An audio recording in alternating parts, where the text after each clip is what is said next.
Nissan's first new electric car model in over a decade, and it's a beauty. But is it late to the market, or is it arriving at the perfect time? I will drive it and let you know, but I will also get help from some of the friends of the channel that you may recognize, and we're gonna start right now.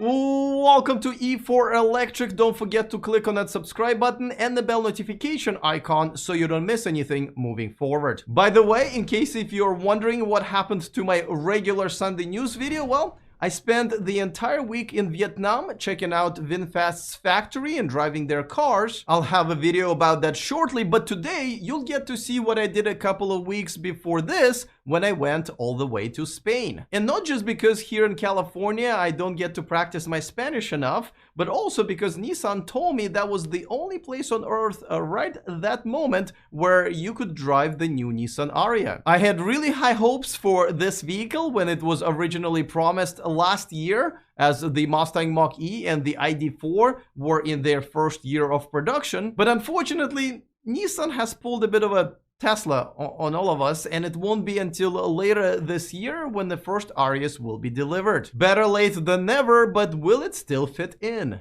Well, you know, these type of crossovers account for, I think, about 30% of the market in the US right now. So I think there's plenty of room for a different flavor, and that's what the Ariya is. It's a different flavor. Yeah, we have ID.4, Mach-E, now we have EV6 and Ioniq 5. They're all kind of fighting for the same market, but it's a big market. So I think the Ariya will find its customers. What do you think is the biggest appeal at this point? So, you know, I think the ID.4 is utilitarian. You know, the Ioniq 5 is kind of futuristic. The Mustang Mach-E is kind of a sporty one. And this is kind of like the luxurious one. You know, even though it's not a premium price, I think it's going to slot into find customers that want something with a little bit more of a premium feel in this category. Now, the weird thing is that the expected starting price of around $40,000 has not even been announced. As a matter of fact, the smaller battery front-wheel drive version is pretty much the only one that didn't get a price tag. So, for now, you can only reserve an Ariya starting at around $46,000. Now, I personally don't really understand that marketing strategy. I mean, what was it like at that meeting? Alright guys, now make sure that none of our customers are aware how affordable this car is. That can ruin our sales. But the most important thing is that it's finally here and everyone agrees it's good to have yet another option. Not every electric vehicle needs to be a rocket ship, and this is definitely not a rocket ship. You know, you're paying a lower price and you're getting a more economical vehicle, which I like. Nissan, not a rocket ship. There you go. Is this a good thing or a bad thing that, you know, when a regular grandma gets into the car and they have no idea that this is an electric car, that nothing has changed? Yeah. Is it a good thing, or should electric cars be much better than gas cars? No, I mean, electric cars already are much better than gas cars, but it's nice that grandma can get in and not notice or think twice about it, and that's going to be one of the biggest selling points. Because, like, you know, as people get older, they don't want to deal with the tech. They just want to get in and have things work. And they don't want to, you know, if grandma gets in there, I know we're kind of referencing grandma a lot, but if she gets in there and steps on the pedal, if it's in plaid mode on a Tesla, she's going to die.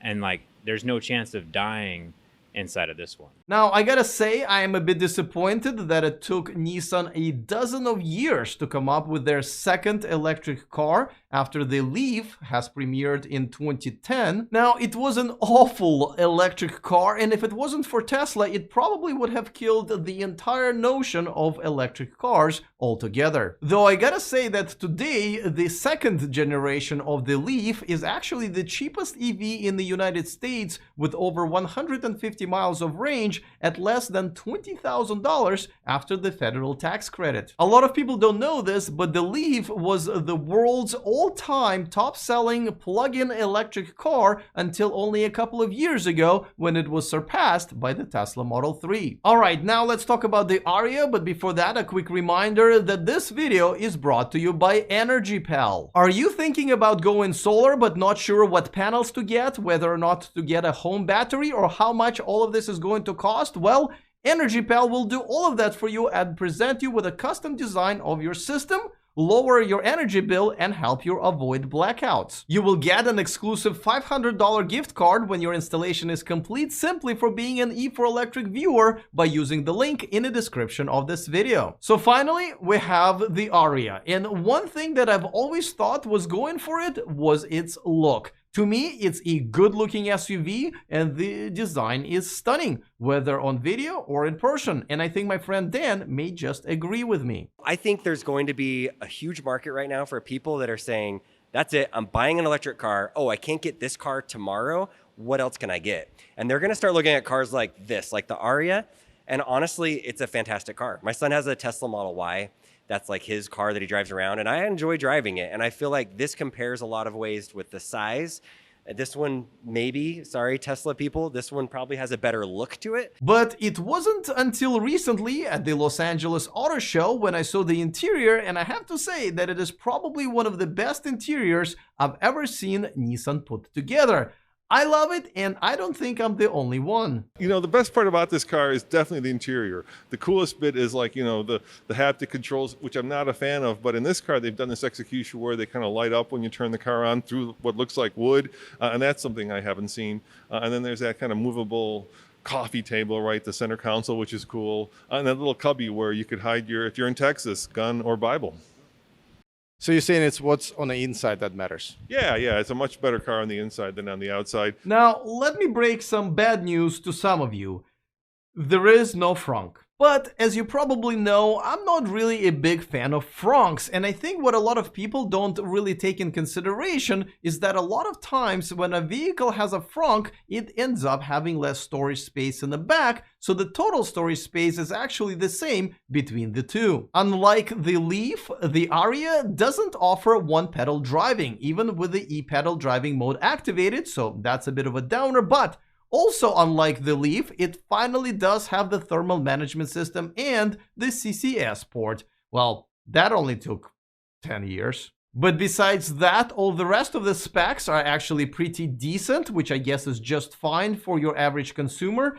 215 EPA miles on a smaller battery and 300 miles on the larger one. 0 to 60 in 4.8 seconds for the more powerful version. Overall, it is a great looking electric crossover in and out that should appeal to a lot of people pretty much in all categories, including the price. Don't forget to join me live for our weekly subscriber hangout on Tuesday at 1 p.m. Pacific. You can set a reminder on the homepage of my channel. I will tell you everything that happened in Vietnam without being canceled on YouTube. All right, looking forward to all of your comments. Other than that, see you guys next time, and remember to stay charged.